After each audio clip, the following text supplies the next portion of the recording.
Okay, so, okay, I have 6:57.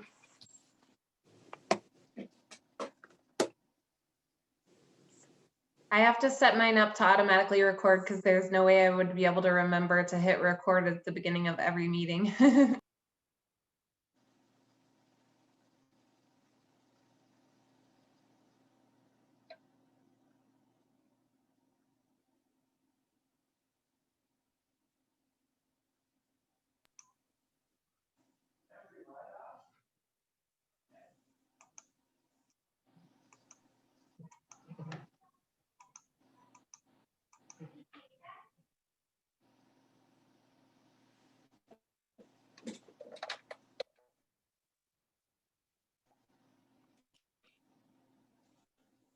Well, yesterday was, and we had reports. So.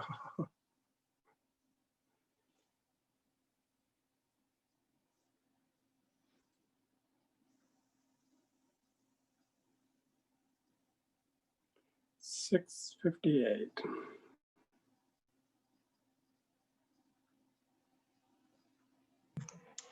I'm just keeping track of folks as they arrive, and we're still waiting on Ramsey, Schaefer, and Slavish too. Ramsey's here.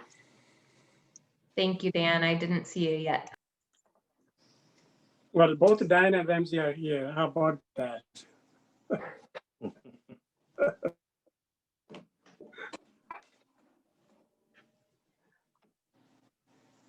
Well, we got 19 people, so we got 1 more minute to go.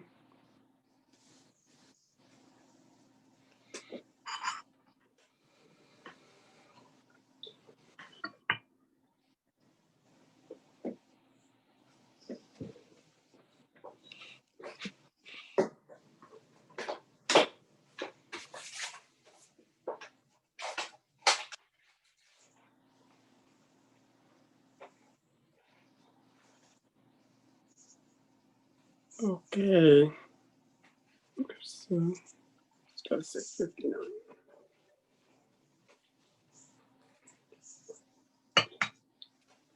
Well, it's 7 o'clock. Good evening and welcome you all to the Middleton Plan Commission meeting for November 10, 2020. I'm going to call the meeting of Middleton Plan Commission for November 10th, 2022 order. And first item is the roll call, and then thereafter Abby is going to give you some instruction how to raise hand. Abby. For the roll call, Murray. Here. Paulson. Here. Ramsey. Here. Schaefer. Schaefer is not here yet. And Slavish. Okay,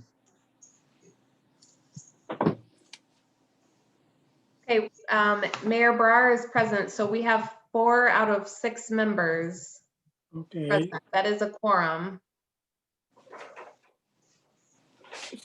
So do you want to just remind those 2 guys that, well, they didn't say that they were not coming or any of that, did they?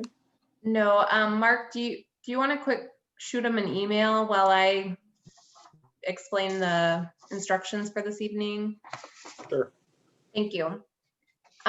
So for tonight, this is a remote Zoom meeting. We are no longer offering in-person opportunities to attend Plan Commission, at least for the time being. And that's mainly because we hadn't really had anyone take us up on that for a few months. And so rather than having an in-person option, we're just going fully remote. And that also means that we will not be live streaming the meeting on Zoom. We will instead be posting the meeting recording from Zoom to YouTube, but that's going to take probably a day or so. So if anyone needs the link to the recording sooner than it is posted on YouTube, we are able to forward a link to those people directly, and that's probably going to primarily be members of the media. The other thing I wanted to mention is that we have 2 public hearings on the agenda tonight, And so just as a reminder, the best way to speak, if you want to speak during the public hearing portion, is to raise your hand in Zoom, and you can do that by clicking on participants, and then that will open up a window, and then at the bottom of that window on the right-hand side, you can click on raise hand, and then I'll see that you have your hand raised, and I can let Mayor Brower know to call on you. If you can't figure out how to raise your hand in Zoom, that's okay. You'll still have an opportunity to speak. Thank you, Abby. So I can see Mike Slavish is there. So now John is the only one missing. So, Yeah, apologize for that. Had some technical issues. well, that's all right, Mike. It's only 3 minutes. So not going to the planet Mars. So, okay. So Mark Korabi, you will send an email to John. Huh? Okay. All right. So I already had. Oh, okay. Thank you. Okay, so the first item is we can't go to the public hearing. It's only 7:03. So let's go to the approval of the minutes. Item number 1, minutes of October 27, 2020. This is Paulson. I'll move approval. Okay, motion by Kurt Paulson. Need a second. Murray will second. Second by Jennifer Murray. Any question, comments, changes? Well, you have 1 more minute to make anyway. So if there are no more questions or comments, all those in favor of approval of the minutes for October 27th, 2022, say aye. Aye. Anyone opposed? So the motion passes unanimously. We still got 1 more minute. So let's go to the agenda item, and the item number 1. It is the set a public hearing date for the general implementation plan amendment for Tribeca Village, Tribeca Drive. So Abby, you want to take it, or just setting a date? And Sure. there are just a couple of changes changing. Well, anyway, I will let you cover that. So Yeah, the most important thing to note is that this only applies to District E within Tribeca, and it's a relatively minor change in the overall square footage of residential. I think it's an increase of 2,000 square feet. And actually what's circled on the screen here is the Grayburg View project that's under construction now. District E is the 2 yellow buildings. So what they are proposing is to change the eastern building labeled 20A to a 4-story building instead of 3 stories. And that was capped in the GIP at 3 stories. So that's why they're coming and requesting a GIP amendment. So our recommendation is just to set that public hearing. And I can't remember the date off the top of my head, but it's the first meeting in December. I think it's the 8th at 7:05 p.m. December 8th, 2020. Yes. Ramsey would make the motion to set the public hearing for Tuesday, December 8th at 7:05 p.m. Slavish will second. Okay, motion by Elder Ramsey and second by Mike Slavish. Any questions or comments? Seems like a good plan. All those in favor of the motion to set a public hearing for the GIP amendment for the Tribeca Village, Tribeca Drive to December 8th, 2020 at 7:05 p.m. say aye. Aye. Aye. Anyone opposed? So the motion passes unanimously. It's now beyond, it's 7:06. So I'm going to go to, we have 2 public hearings. I'm going to go to the public hearing for conditional use permit for Walt Middleton 7913 Airport Road. And here is the description of this. And anybody who wants to speak either in favor or against it. I know, Mark, you want to say that there's a Yes, we received a statement from Gene Whitish Yeah. of LB Land Investments in support. And that's the only statement we received. Anybody has raised hands, Abby? No. Okay. Anyone who wants to speak either in favor or against this public hearing for the conditional use permit for Walt Middleton. This is will be a car storage place for 7913 Airport Road. Okay, if there's no one who wants to speak, I'm going to close that part of the hearing, and we are going to move on to item number, we can go to item number 2, that's 7:15. Okay, so we can go to item number 2 under the agenda items. So it's a design review revisions for St. Luke's Lutheran Church, 733 Hubbard Avenue. So it's a small, Mark, you want to take it? Yes, this is to construct a 20 by 30 pergola, 20 by 30 foot pergola that's 14 feet high next to the Scout Troop garage. And there's also, it's at the southern edge of the parking lot, is shown in red there. And also some minor landscaping changes. The applicant, Paul Reisliger, is present in case you have any questions. Okay, I have one question for you that it's right next to the Scout garage, and are they aware of it? Do they know it, or has somebody contacted them? I believe Jeff Rowling, the music director, has been in conversation with the troupe. And they are happy, or more than happy, or they are not? They're okay with this, right? They're okay with it, Okay, or they approve. they approve. Well, I think that's a good word, approve. Okay, anything? Anybody has any questions Mayor? or comments? Yes. Yes. It's a very minor question. Mhm. The staff comments recommend approving the design along with the accompanying landscaping modifications. I Mhm. don't see any landscaping modifications, or am I missing it in the plan set?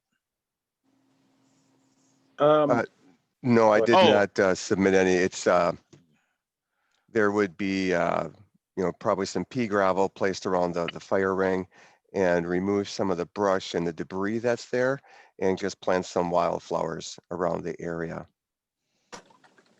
Oh, okay. I see the fire ring on the pictures now, but Yep, not on yep, yep. okay. That's what I call Okay. the modification. Yeah. I have one question. Is this pergola made entirely out of treated lumber? I believe it would be, yes. Are you going to finish that paint, anything with that? Be stained. Any further questions?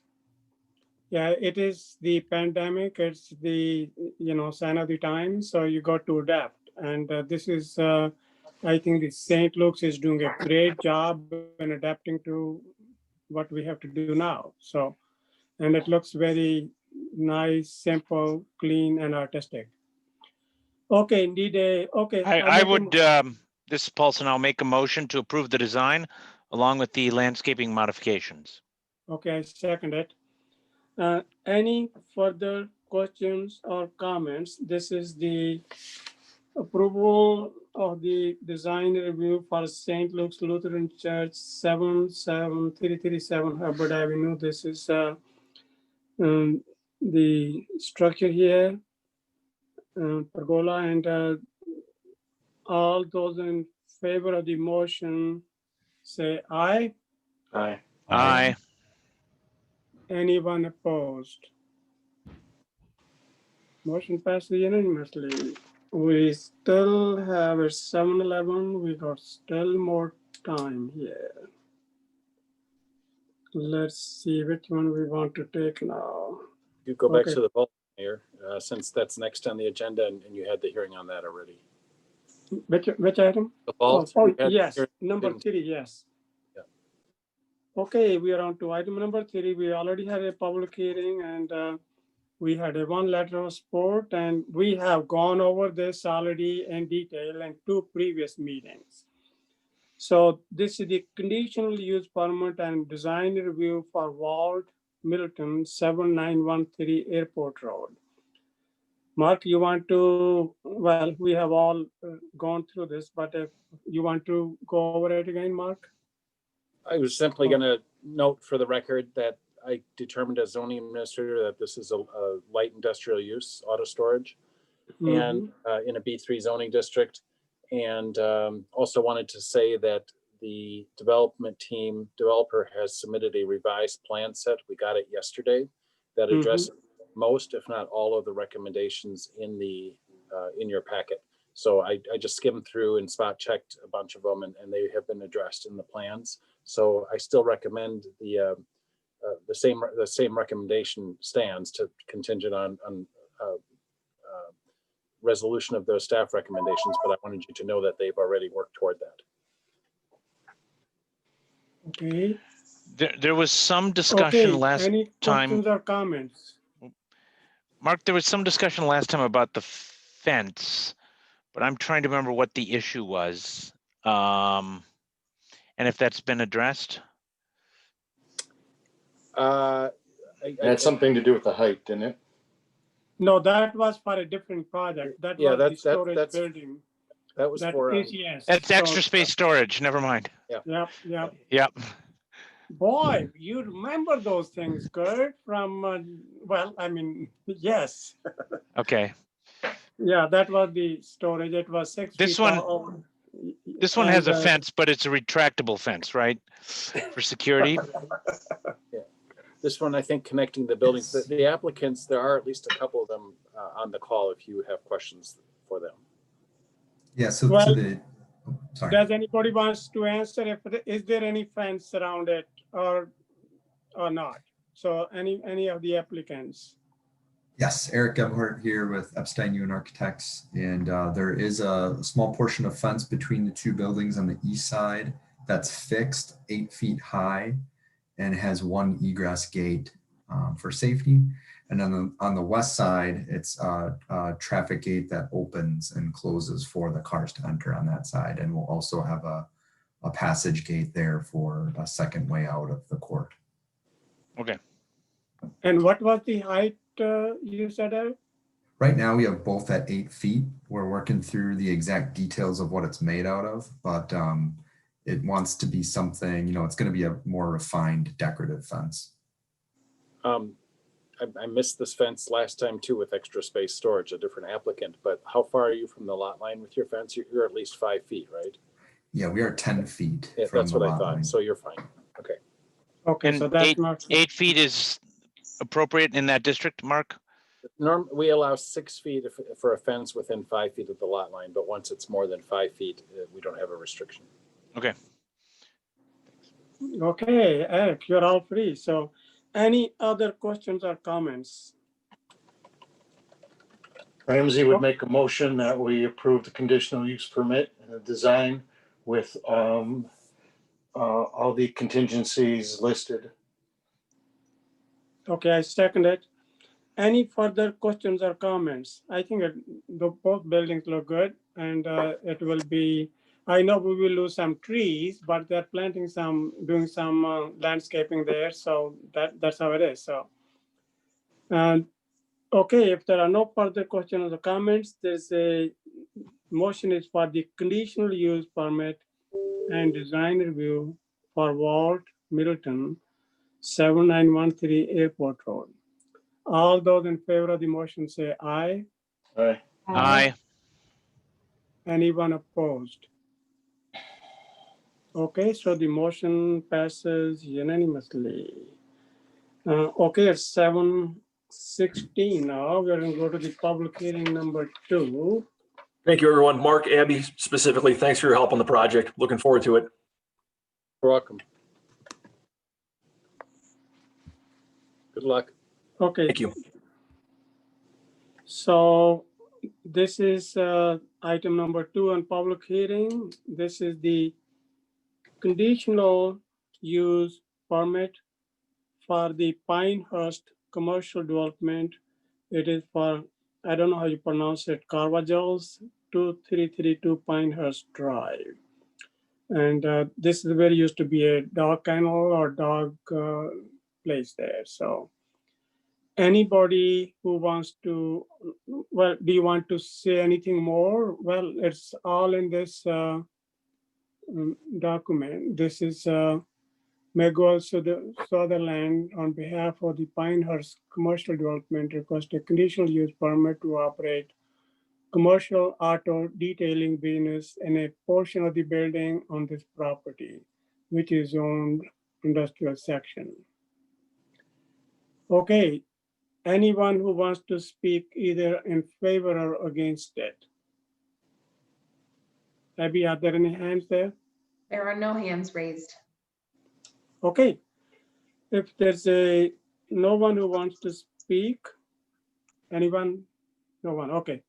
I'm gonna close that part of the public hearing. And Mayor, I was just going to say, we did not receive any comments either. I just wanted to say that for the record. We didn't receive any written statements. Okay, I'm gonna close that part of the public hearing and we're going to go to item number 4, which is the conditional use permit and design review for Pinehurst Commercial Development, Carvajals 2332 Pinehurst Drive. So this is a commercial auto detailing contractor that operates business to business with local car dealership. He wants to occupy 32% of the existing building. Do you want to add some more, Mark? You've done a nice job summarizing it, Mayor. I simply wanted to say that as zoning administrator, I determined it fell under this provision, section 10.684A, which states that retail sales or services that's exclusively or predominantly serve business and employees of the industrial area and or are a minor part of the total parsonage usage by area, volume, or similar measures. So that's why I referred them to this process for conditional use. I did have some concerns that I identified in the memo that I prepared. I shouldn't say they're concerns. What I identified them as contingencies. I recommend them as contingencies of approval. And I think there is an applicant. I think Sven is present. Yes, Sven, Mr. Krause is present, and perhaps others, in case you have questions. And also Mayor John Schaefer is present too. Oh, okay, great. Welcome, John. Okay, so any other questions or anything that you want to add, Abby, Mark, or Mr. Krause, or anyone else at this time? Okay. It's mainly just a change of use and then a few additional parking spaces, right? No alterations to the exterior of the building? Correct. That's right, Kurt. It's this is just addressing the use within the first suite furthest to the east in this.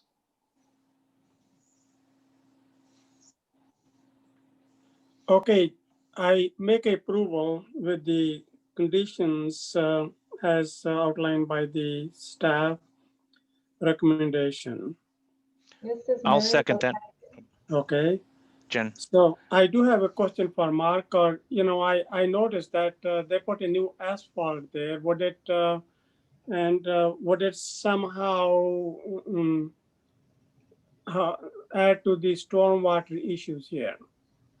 Yes, that was why in the staff report, I mentioned that the motion granting design approval should be contingent on the stormwater management plan being approved by engineering staff. And would this go to the engineering staff, or does it go to the water? It doesn't go to the water sources management. That is up to them to determine. I don't know what the threshold is. I did talk with them about this a couple of weeks ago, and I didn't. They were looking for some calculations from the.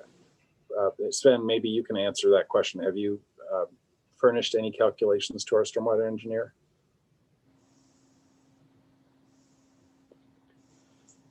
Yeah, this is for Mr. Krause or someone else? This is Sven. Okay. I believe we've, for this part, focused on getting the adequate numbers together, and we're waiting for further steps in the process in terms of the stormwater management. But this particular plan actually was submitted and approved before, I'd say sometime in November last year. So we're working through the details of how that's kind of being brought up now, I guess. Okay.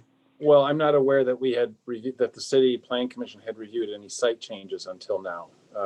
Sven, are you saying, when you said November of last year, are you saying you presented that to the city then? Or you just, that's when you planned the changes? That's when I will have to look back through records, and that's kind of where, but I was under the impression that what we see here, including the asphalt plan and everything, was submitted initially and approved, but I would have to get, I don't think Todd, the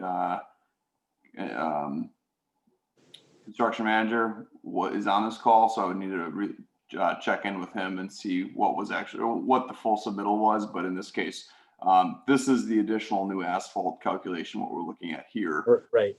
So I had worked with, so a month ago when this was brought to the city's attention in conjunction with this application, that is why I have it in the packet for approval, for design approval, so that we can address that properly, because I don't think we addressed it whenever it was done or before it was done.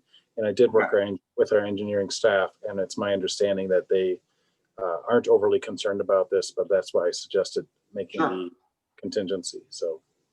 Okay. Okay. Mayor Brar, yeah. Commissioner Paulson has his hand raised. Well, yeah, that was going to be my question, because the staff memo says, beginning at page 2, he recently added approximately 4,000 square feet of asphalt, which requires design review approval. So that's the design review that we're approving, Mark, right? Even though it's already been added. Okay. Yeah. But that's the only design review approval. Is that 4,000 square feet that's already been added? That's my understanding was there was no other physical changes to the building, as you already had asked that question. Yeah. Okay, Thanks. so any other questions or comments? Okay, so Sven will work with the staff. The motion has been made, it has been seconded, and it's contingent on the staff comments, and the contingency is outlined there. All those in favor of the motion say aye. Aye. Aye. Anyone opposed? So the motion passes unanimously. Okay, we're on to item number 5. This is a design review for MHH office building, which is Madden Heather Hale, 1600 North High Point Road. So Mark or Abby, or who is taking this one here? I could do this one, Mayor. Okay, So this, so yeah, Matt and Heather Hale, they recently purchased the building at 1600 North High Point Road. They're basically just making a lot of exterior updates. Nothing, you know, they aren't going to be constructing anything additional to the existing building other than putting in a parking lot to bring the parking standards up to our parking ordinance. And then other than that, there's just one minor lighting issue where the light, there's like 0.1 foot candles that are spilling over the property lines. And so that is caused by a single light pole that is lighting this southern parking lot. And I'm sure they can handle it, right? 0.1 foot candles isn't, well, anyway. So anything else which, so it's mainly doing the exterior, and then they're just bringing their parking to the city standards. So, and then you have few comments here. I was going to say it's definitely an improvement from the existing, definitely an improvement from the existing exterior. It looks actually really good. I like those color combinations. It makes it look very pleasant and attractive. So no question about it. Good color scheme. I would move to approve design review contingent on the 3 contingencies listed in the staff comments. Okay, so John, you want to second it? Sure, I'll second it. Mayor, Okay.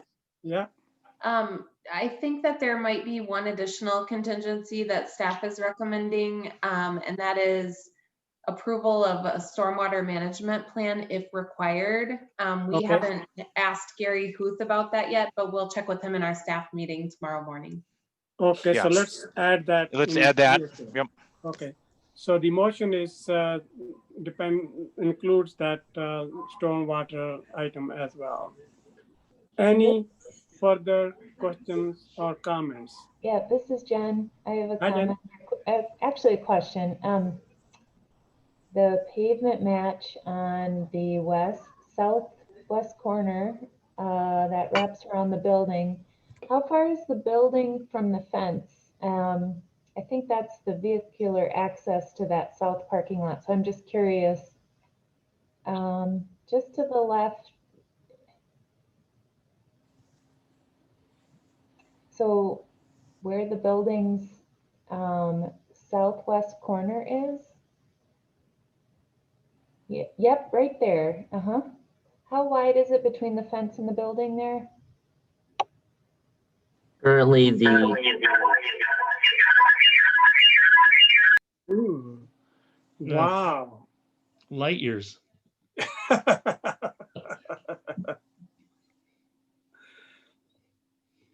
This is Mike Eberly from RO Eberly Architects. I can probably speak to that. That is a current condition right now. It does allow for a full vehicle sized, to traverse that corner and make its way around that to the other driveway. So it works currently. Is it tight? Yes. Is it spacious? No. Matt drives a pretty good sized pickup truck, and his truck makes it around that corner. So, and he hauls a trailer behind it, and it works. So I don't have an exact number for you. It's about 10, 11 feet, maybe 12 feet, but it's not any more than that.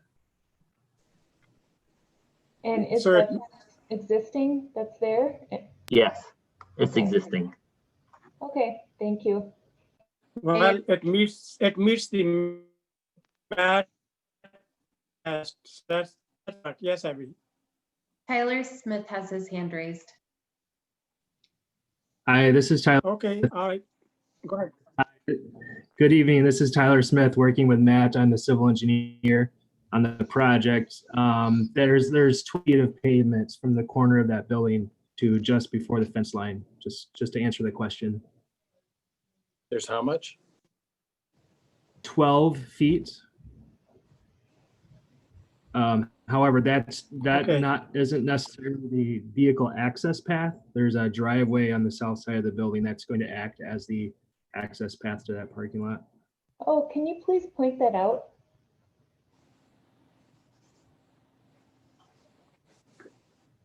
Are you talking about this driveway right here? Well, could you point it on the map? Definitely, we don't see it, what you're pointing out that. Oh. Can you see my mouse right Oh, here? okay. Okay. Yes, now we can, yes. So it will be sort of a right turn in, right turn out access because of the median? Is that right? Is that true? Yes, it's right in, right out. Okay. All right. I think I was more concerned about the space on the back. I'm okay with the driveway if that's acceptable to the design. I think it's fine. Thank you. I think it will make that area look pretty nice, so. Okay, any further questions or comments? Abby, is there anybody else who wants to speak? Or any of the commissioners or any developer or any of those? I don't see Okay. anyone with their hand raised. Okay, well, the motion is to approve the design review revision. No. It's motion is to approve Design review of MHH office building, 1600 North High Point Road, with various contingencies, including the stormwater. So there are 4 of those. So any further questions or comments? Otherwise, all those in favor of the motion say aye. Aye. Anyone opposed? Well, motion passes. Go ahead and get it done, folks. Okay, we are on Thank to you. item number 6. Update from staff on bus rapid transit, BRT. Mark. It So looks very good. Yeah, so for several years now, the Madison Metro Transit has been planning to proceed with a bus rapid transit system. You may recall even 10, 15, 20 years ago, the region was looking at commuter rail, in fact, more than 20 years ago. And that fell by the wayside for various reasons, largely centered on lack of funding. And so since over the last decade, there's been a shift towards bus rapid transit, focusing on the east-west corridor, initially in Madison, East Washington Avenue and Mineral Point Road on the west, and then eventually a north-south corridor. So just, I'll give you a little update on that project. They have had a kickoff meeting, and these slides are from that kickoff meeting in October. So the idea of bus rapid transit is that it's enhanced transit service, like a train on rubber, on tires, essentially, is the concept, with direct routes, fewer stops, frequent all-day service, typically every 10 to 15 minutes. Where possible, they try to have the bus operating in dedicated lanes, only for the bus, so that they don't get tied up in congestion. They approach intersections with better traffic signals, they have priority, so they can keep a green light green as they approach it, so that they don't have to wait with traffic. Or alternately, they can have an advanced green just for the bus, so that the bus can move through. So there's different ways for these signals to operate. There's off-board fare payments. So just like imagine you're at a train station, you can pay off the vehicle, online included. And then there's branding for the stations and buses. Next slide, please. The benefits of bus rapid transit for the Madison area, the view is that this will enhance mobility through the major corridors in Madison. It influences future growth and development. You can already see on the East Washington corridor how I wouldn't say that's necessarily because of bus rapid transit, but there's already attention on these corridors that are considered transit-oriented corridors. Improved access to employment and education, increased quality of life, and more sustainable community design. Next slide, please. So this is an example of what Madison is visualizing for a bus station. The branding is here quite clear. A roof structure with some protection from the elements, bike parking, you name it. So there's meant to be a lot of convenience at these stations, being told what time the next bus will arrive, again, like at a train station. So these stations are integral to the BRT experience. Current status of the project is that the locally preferred alternative, which has been adopted by the Greater Madison Area Metropolitan Planning Organization, which is formerly known as the Madison Area Transportation Planning Board. That is the federally authorized Metropolitan Transportation Planning Organization for the Madison area. Also adopted by the Madison Common Council in this past March. The FTA, the Transit Administration, approval for this as a small starts program for project development in August 2020.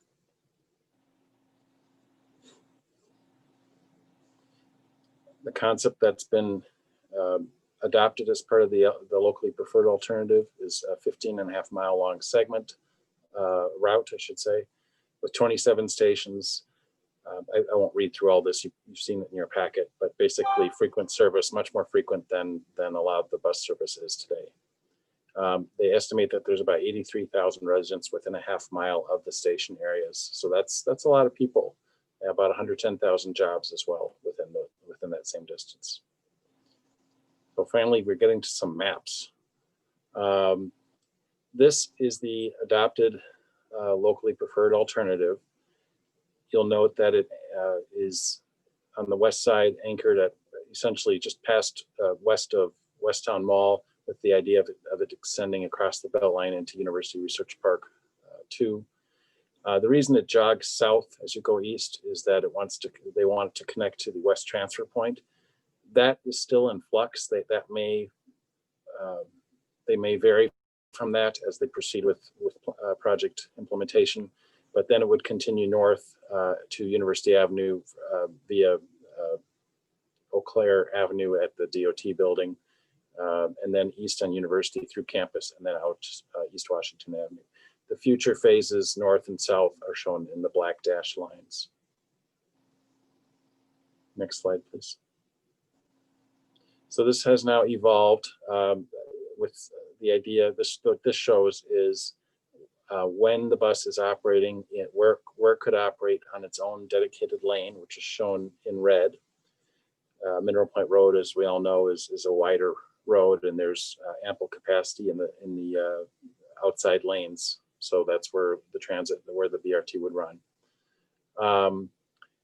Well, and I should say not necessarily is in the outside lanes. One option that they're considering is to have it be center running, so reconfiguring the rows and have the buses be, just stay there, please, and have the buses operate in the middle of the road for various reasons. I won't get to that detail, but it may not be in the outside. The point is they have their own dedicated lane. Green shows where it would operate in mixed traffic, and combined with the signal prioritization that would help buses get through the intersections more efficiently. And yellow is that's Campus Drive. So the bus, obviously there's a shoulder along Campus Drive where they could operate. Next slide, please. So this slide is now showing the concept of a potential connection to Middleton in yellow. And that's labeled BRT-B. This is something that just came to light in the last couple of weeks. As they're planning to schedule the bus, as they're planning out the bus service in more detail, for a couple of reasons, they are looking at having alternating buses, and by alternating, I'm not necessarily meaning every other bus, but like every third bus, that's to be determined, but having certain buses as they come from downtown Madison and go west, instead of them continuing down Mineral Point Road, they may send alternating buses to Middleton. That doesn't mean that we would have BRT service in terms of BRT stations, however, because there's a significant investment in developing the stations and other enhancements that they make along the route.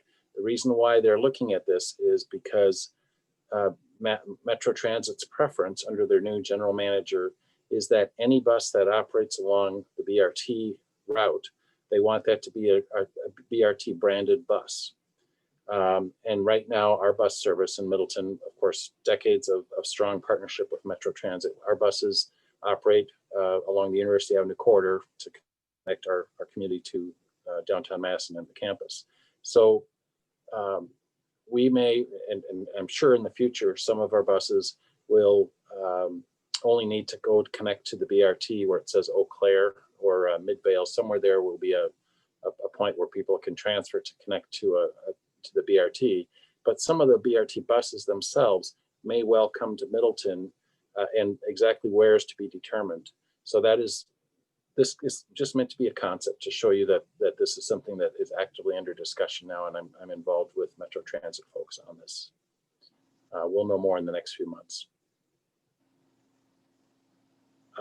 This here again is what I was already alluding to, that instead of running in the outside lanes, the buses actually could be running in the center. You can see in the image there's the idea of the green station in the middle, or the median in the street, and the buses would run next to, in the center lanes, basically separate from the bike lanes and less conflict with bikes, and if there's parked cars, which there aren't along Mineral Point Road, but wherever it operates, and if there's car parking or bike lanes, sidewalks, there would be fewer conflicts by having the bus operate in the middle. Well, that's fine. Go ahead. So the original proposal for Mineral Point Road showed the buses on the outside, and now they're looking at this idea in the middle. The doors are available on each side of the bus, not unlike a train. Go ahead.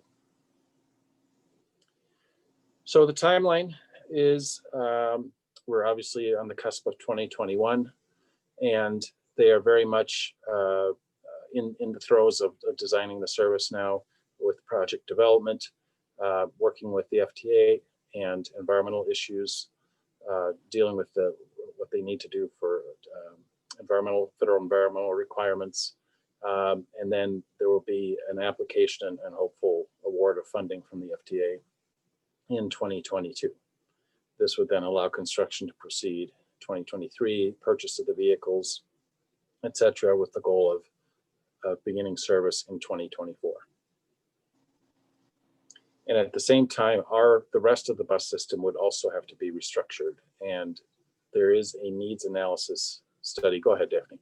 There is I forget what they're calling the study now, but there's a detailed route study that Metro Transit is kicking off this fall, and I'm working with them on that too over the next year, basically, and with an eye towards restructuring the system so that it is adaptable to the BRT.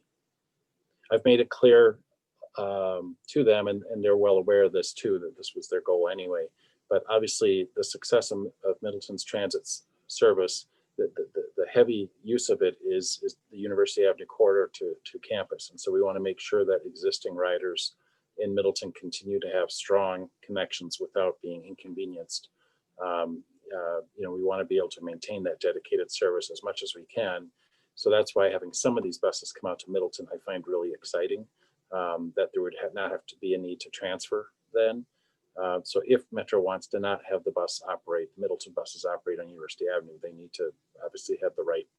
We want to continue that direct service without having to transfer as much as possible. So it's again, a lot of discussions like this to make sure that we don't lose any of our existing riders that we have in the city. We have our heaviest use corridor for transit is Allen Boulevard, and then the northeast side, Century Avenue to South Ridgeway, which actually, as of last year, is the heaviest used bus stop. It is the one by the Quick Trip at South Ridgeway up in Alder Ramsey's neighborhood.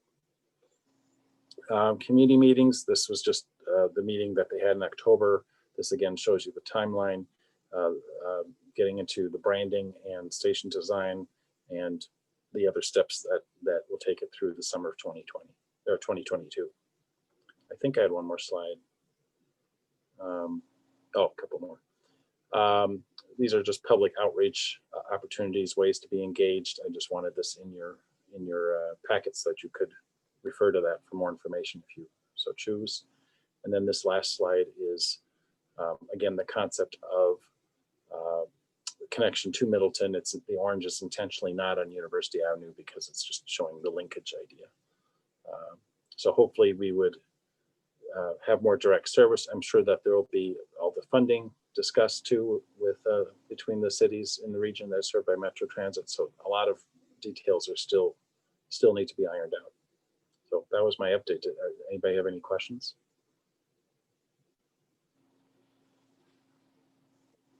Anybody has any questions? Mark, I attended part of this virtual meeting. So when I asked them this BRT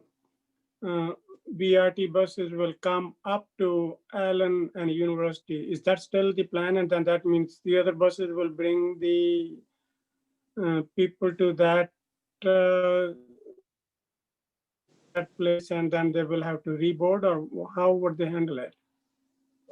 Well, that's why I asked for this map to be made with an arrow on it so that it doesn't show that it necessarily at Allen and Century and University.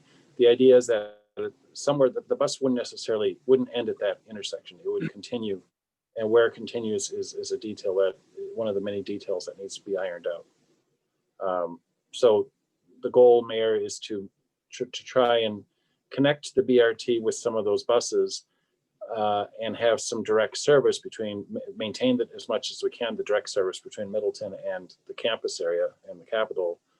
But some of the buses that we have now, it doesn't make sense for them to all be redundant when there's a BRT system. It doesn't make sense for all of Middleton's buses to go downtown when the high capacity transit is in the form of BRT is there. So it's going to be a balancing act between whether people have to transfer or not, but the goal is to have continued service that is direct from Middleton to downtown as much as possible. So we may end up having a Middleton loop, which may be feeding. Well, anyway, those are further details. What this shows here now, the lines on the map are actually the existing bus routes. And so, you can see all the areas in gray, Middleton and other parts of the metro area, obviously. How that service evolves and is, scheduling transit buses is quite difficult because they need to operate on certain time points so that there's a regular, so that they have an hour or 30-minute cycles to the route. So without getting into the weeds too much, BRT is going to require us to restructure our bus system. The idea is to make it better and not to have any negative impacts on the city's bus system. And I'm very confident that this will do that. I don't see the biggest disadvantage, the only disadvantage I see is that not every bus that goes in Middleton now will continue to downtown Mass, and some of them will require you to transfer to the BRT. But it is my goal that especially the rush hour buses, the peak hour buses, that people will still be able to go directly to downtown Madison without having to transfer, because that's been our bread and butter for 40 years.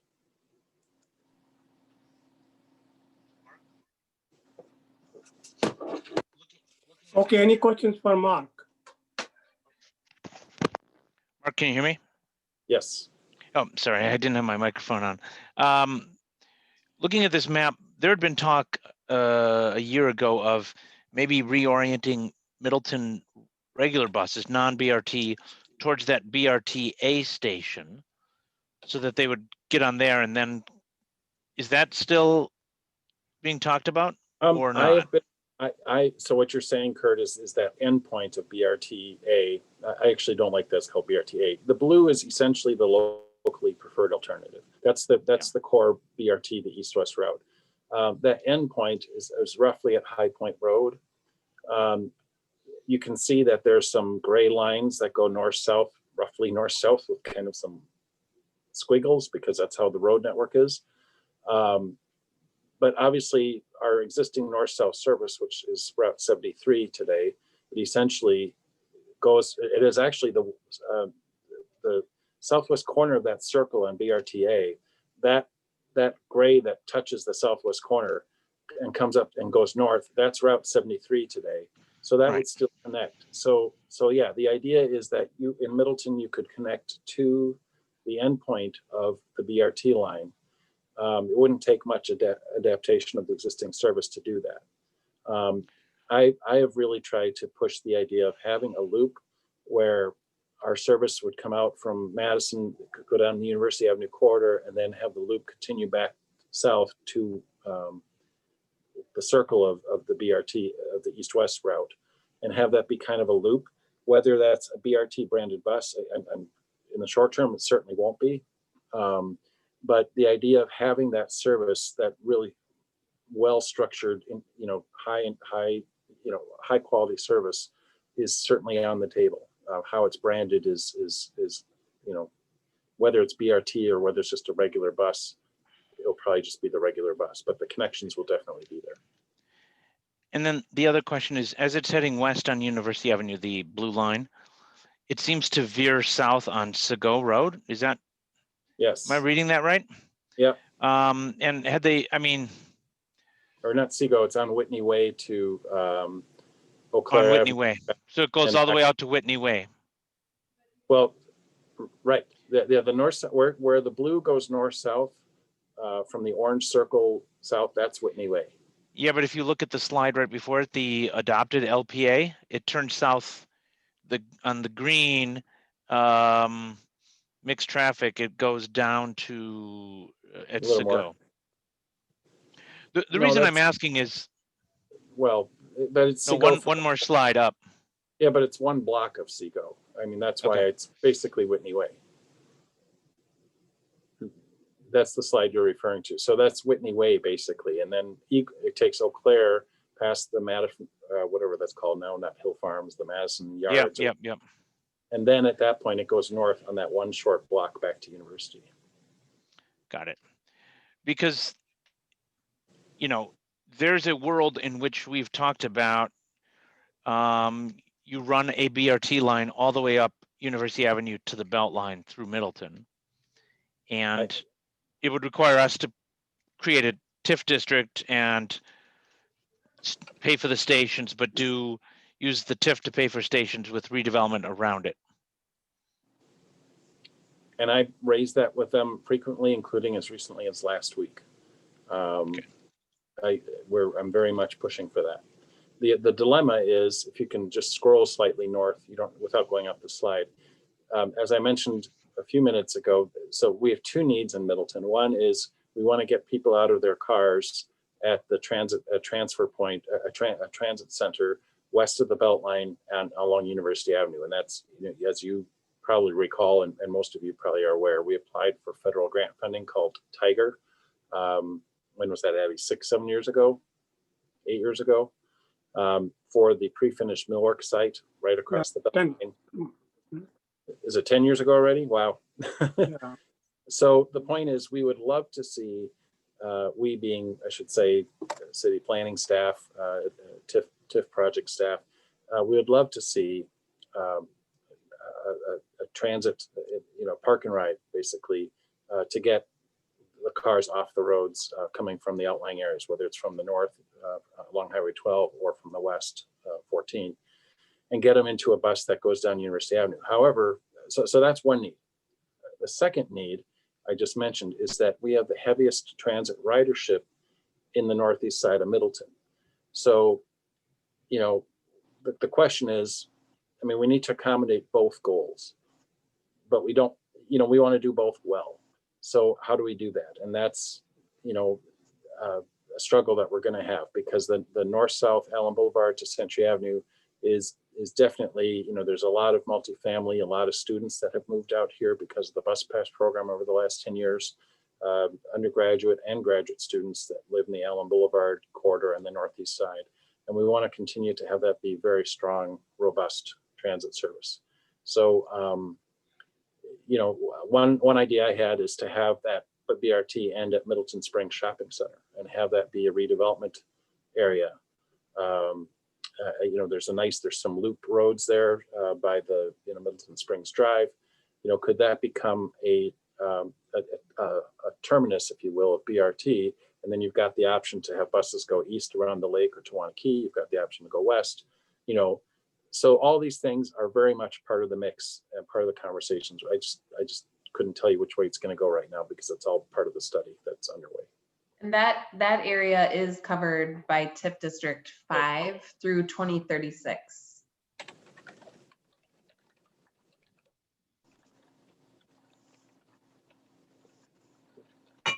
Well, further questions for Mark or Abby or anyone else?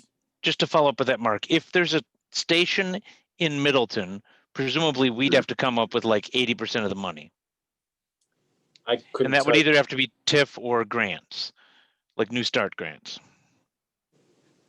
I don't know. I can't speculate what the details are, but yes, if we have BRT in Middleton, I would fully expect that we would be asked to have a local contribution to it. Even without, frankly, even if what you see on the screen, if only that's implemented, we might be part of a funding mix. We shall see. I mean, that's the rub, right? I mean, right now our regional transit system we don't have an RTA, a regional transit authority. We all, as funding partners, Middleton, Fitchburg, Sun Prairie, we all chip in to help sustain the transit system. We technically pay for the hours that the bus serves us. and there's a formula that includes what's called deadhead time. Again, getting into the weeds. The point is, we are all partners in helping sustain the transit system. We all have to help pay for the upkeep of the buses, maintenance, et cetera, and that's all built into the hourly charge to the city. So in capital investments, the more that we can get, actually the advantage of showing BRT, having the concept of Middleton, having buses that also serve Middleton, even if they're not technically branded as BRT with stations, the advantage is that if that's in an upfront capital program, funded program, with funding the federal funds, that's really the time to get in on the program, for Middleton. Otherwise, to have to add on, it might be harder to qualify for federal funding later. So my goal, working as staff with the Ped Bike Transit Committee and the elected officials, the council, is to position Middleton's bus system so that we can benefit as much as we can, even though we're not on the initial east-west transit phase, the BRT phase. Well, I think the best thing would be if we could get grants. I don't think TIF 5 doesn't have that much money. And I think the grants would be the way to go. If we can get a grant, sure. And the other will be the ridership, that, how much is the need there, or how much, not what's there now, what it could be. So we have to look into all those things. So any further questions for Mark or Abby or anyone? Yeah, this is the way I see it, it's very positive that if it happens in Madison here, and it will expand because people can see that it will make I feel that the way they are planning and the way it's laid out, it will make a big difference. And so the other communities probably would want to, do something as well. So this is really a very positive start. So I'm meeting with the mayor of Madison. We'll see what she has in her mind this Friday, actually. So, and all right. So this was just for input, and we move on to the item number 7, draft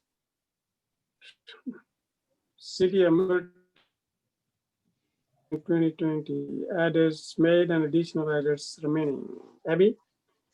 Thank you.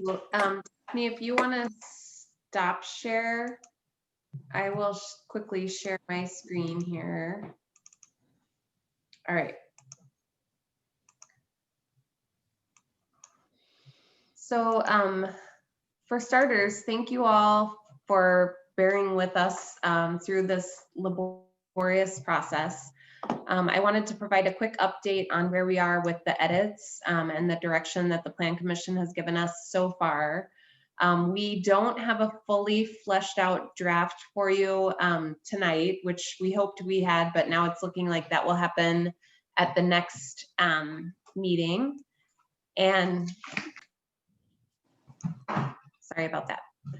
I'm at my house. My son's interrupting. Okay, so at the October 13th meeting, the commission directed staff to incorporate all of the committee comments that we had received to that date, with the exception of one minor comment related to first responders that came out of the Public Works Committee. And the reason for that is we wanted to get input from the Public Safety Committee prior to incorporating that comment. That item is going to the Public Safety Committee this Thursday night, so we'll have feedback from them on that item.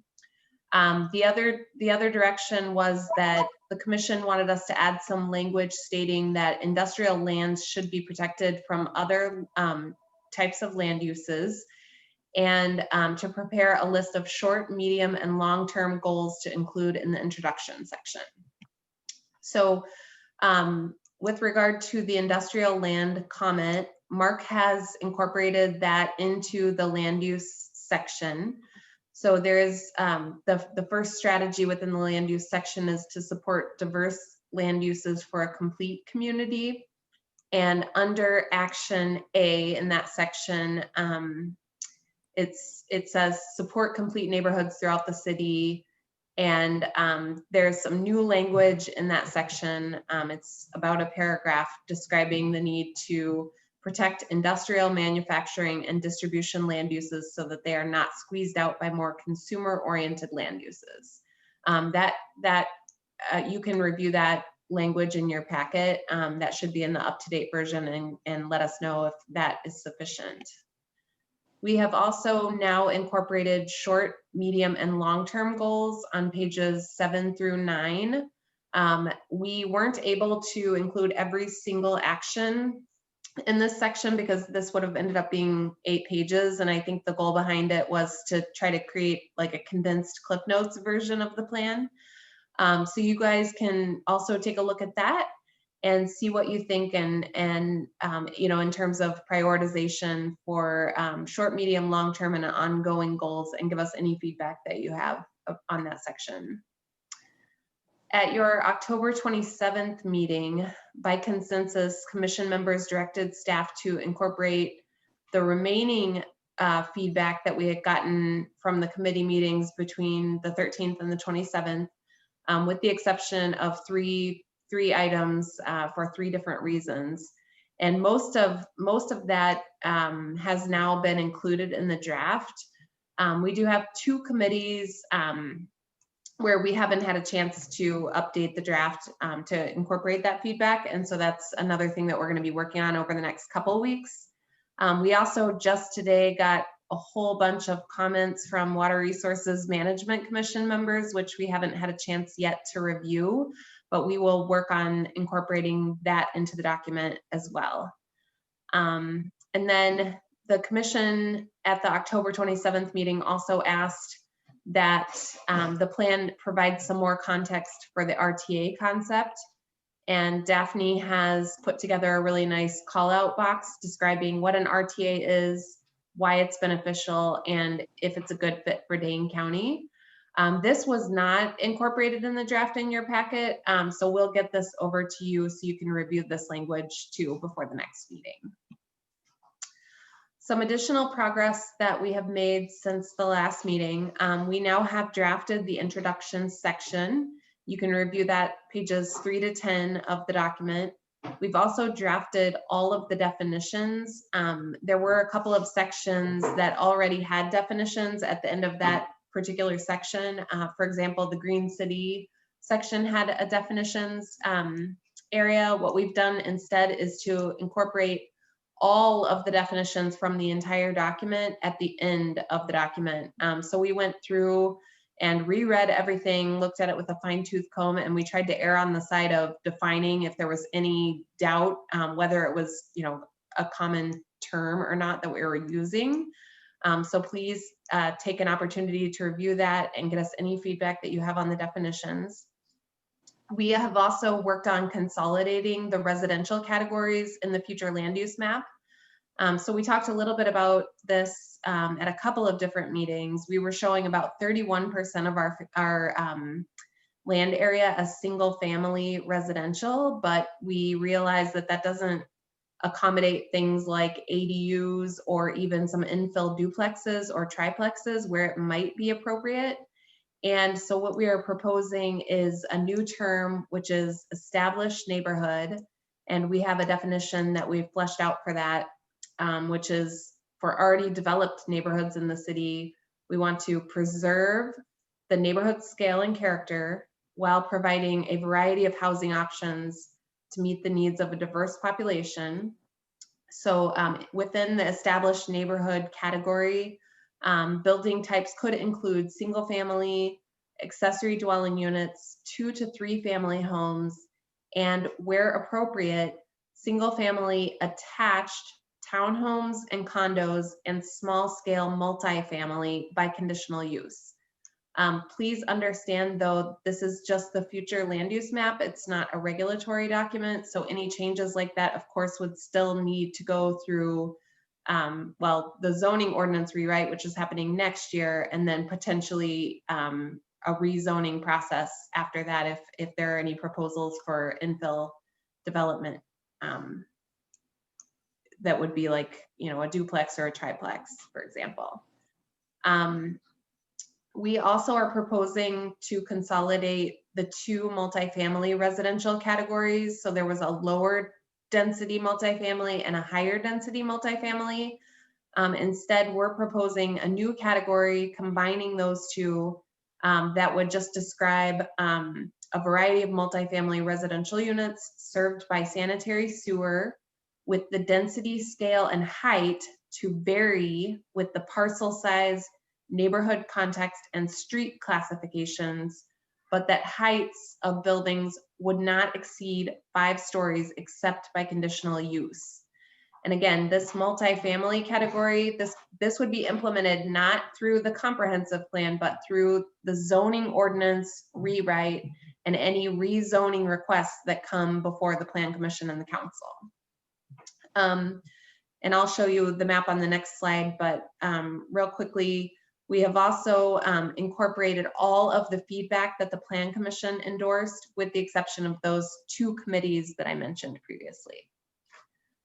So the future land use map still looks really yellow. So the yellow was the color that we had previously used for single family neighborhoods.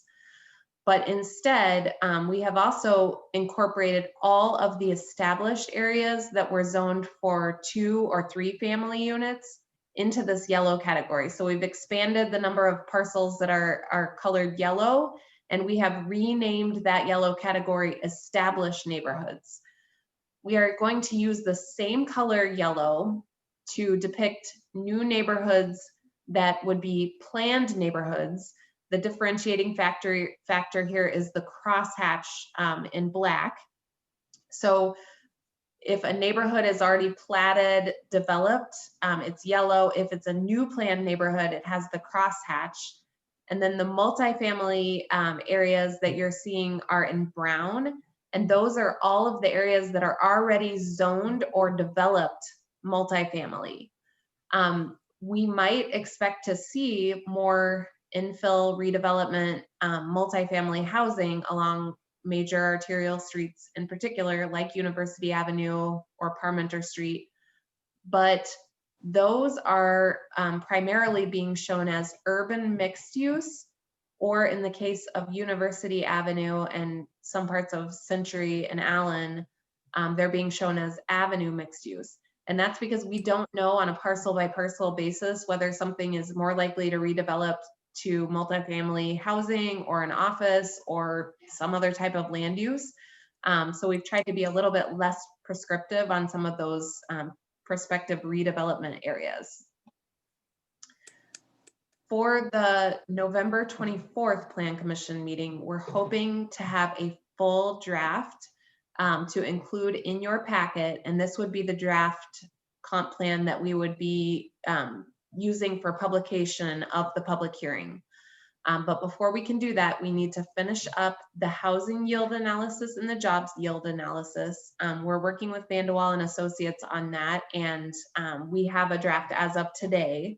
So we just need to look it over, revise it, and get it included into the document. And then we have the remaining committee and commission feedback, including the feedback we got from Water Resources today. We need to still draft the implementation section. And the primary point to be made throughout the implementation section is this is not a regulatory document. Instead, these are the city's regulatory documents that will need to be modified in order to implement the comprehensive plan. So we're going to go through in that section in more detail what are the city's planning documents that now need to be updated to reflect changes that are being proposed in the comp plan. And then we also, of course, will incorporate any remaining comments that we hear from the Plan Commission. And hopefully for the next meeting, we'll be able to actually bring forward a timeline for adoption of the plan. We will select a public hearing date, and we are required to provide a 30-day notice. So we're not gonna hold a public hearing at the very end of December. So this is probably going to be a January public hearing at this point, because we want to make sure that it's on a date that, folks are available to attend. But assuming that we're able to get all the remaining comments incorporated into the document, we're hoping that by the next Plan Commission meeting, we'll have that full draft ready to present, as well as the timeline for adoption. And that's all I have, but we're happy to take any additional feedback from the commission. Okay, any questions or comments for Abby?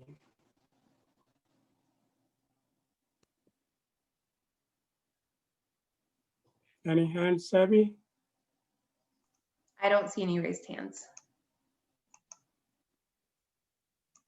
Okay, so I will start. So, you know, in the past, I just mainly looked at this comprehensive plan on the computer. So yesterday I actually printed it out and started working on it.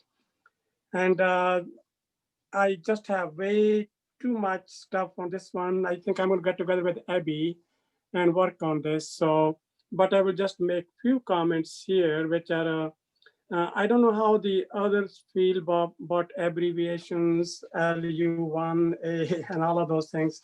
I probably would see that these goals in a table and, you know, somewhat more clear LU1B, ED9B, C3C.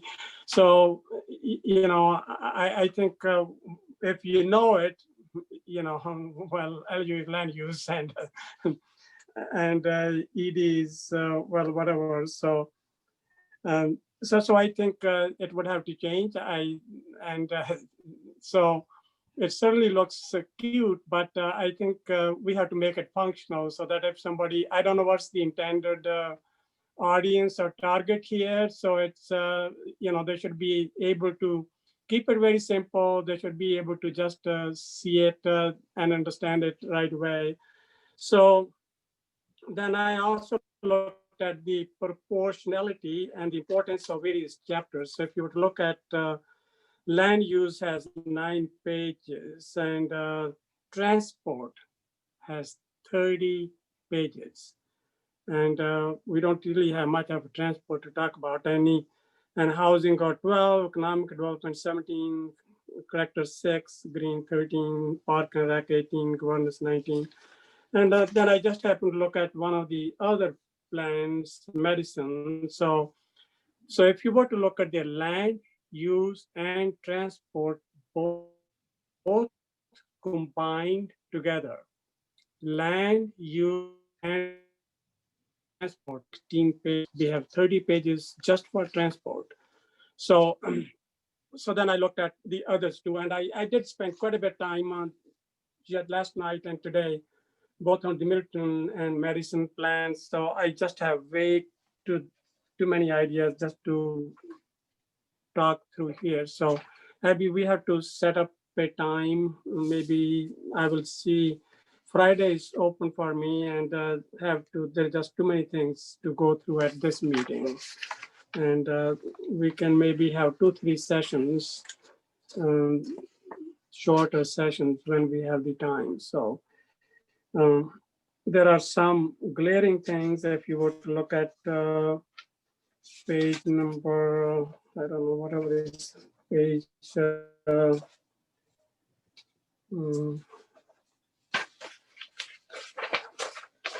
yeah, anyway, I think we can, you have a, you know, the same section listed twice on page 4, introduction, housing, transport, governance and partnership, and then land use, green city, blah, blah, and then governance and partnership again.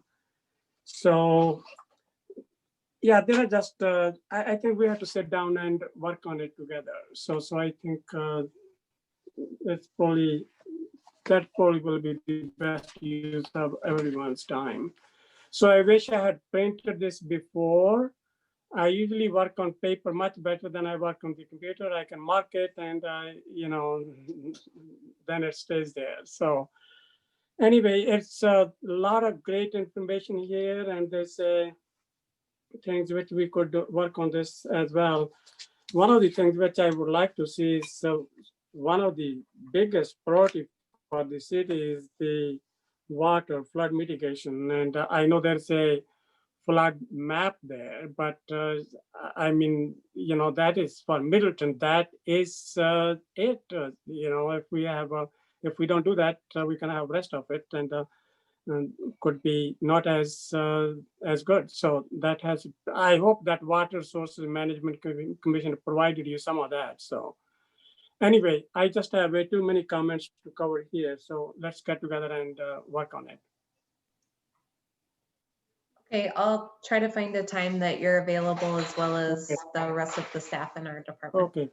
So let's try to see how you want to balance it. It's just, you can't just have a 1/3 of the whole document as one chapter, which is probably not, and the others have as they combine 2 chapters have 1/3 of that. So, which is they actually have a transport. They got metro and all of those things. So, anyway, it's certainly a lot of great stuff here, but it needs some work. Mayor? Yep. In the transport chapter, are you including all the maps in I the just pages?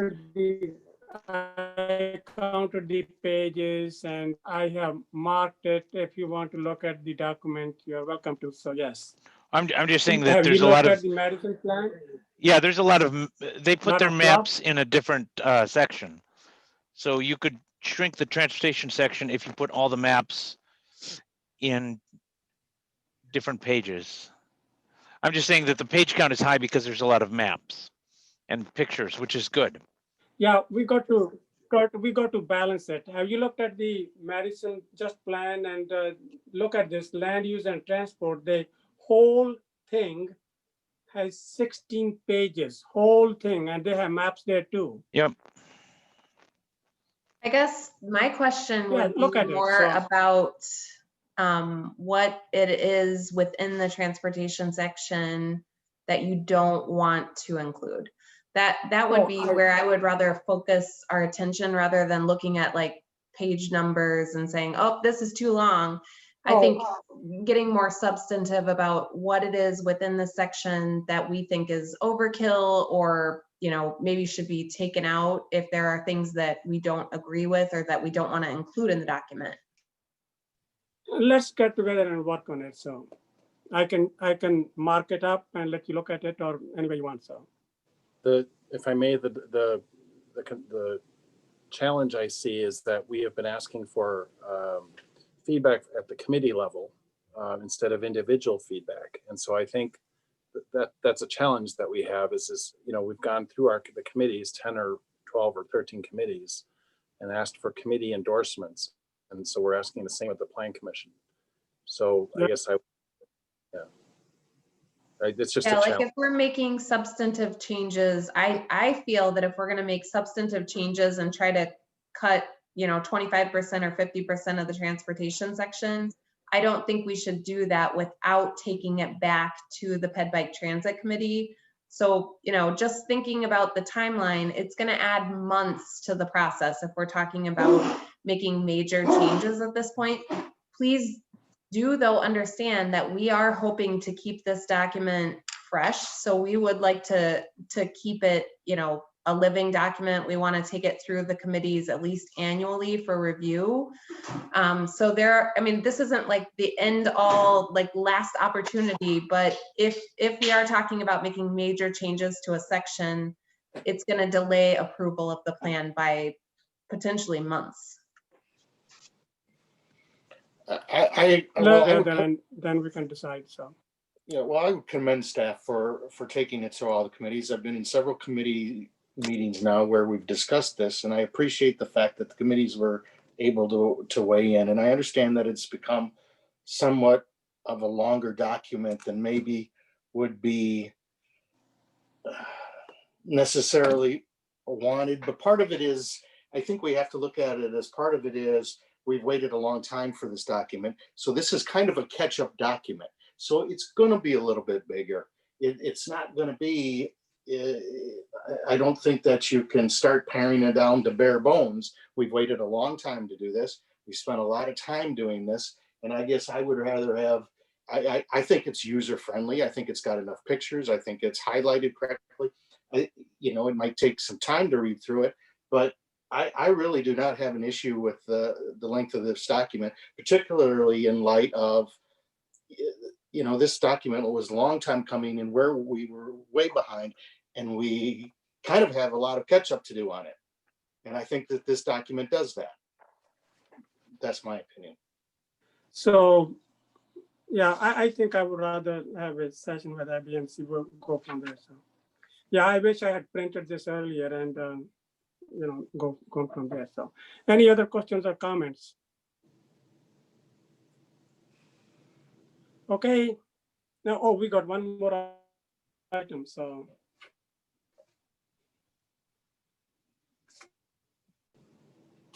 Daphne, I if you agree with Dan. Let's get it done. Yeah, let's get it done right. So, okay, so the item number 8 is agreement for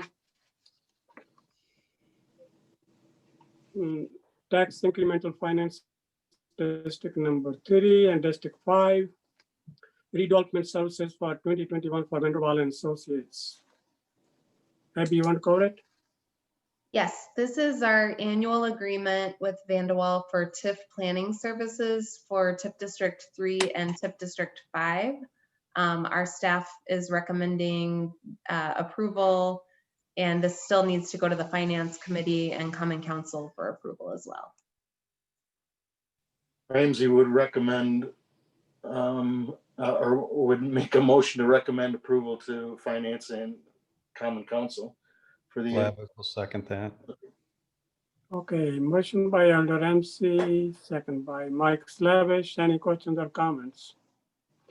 They had been with the city for even before Eileen was there, Abby, I think. With a couple of brief hiatuses, they have been working with the city for a long time. They know the city very well, and they do a wonderful job for us, serving as an ambassador for the city with developers. They are willing to, you know, kind of do work on behalf of the city at the drop of a hat, sometimes at the last minute, because they have a really good working relationship with us. And I think we get an excellent value from Vanderwall. And occasionally, I know with other committees, they've helped us out with they've helped me out with some of the bike issues that we've had, design issues that we've had. They've put together some documents that's really not, you know, not having a whole lot to do with what they're doing. So I think with the time and materials, I think they do a good job for us. I appreciate the extra mile that they go. Yeah, the senior Vanderwall person who started it, he actually put together TIF theory from what I have read. I didn't know him at the time. Any other first question or comments? The motion by Dan Ramsey and second by Mark Slavish. All those in favor of the motion?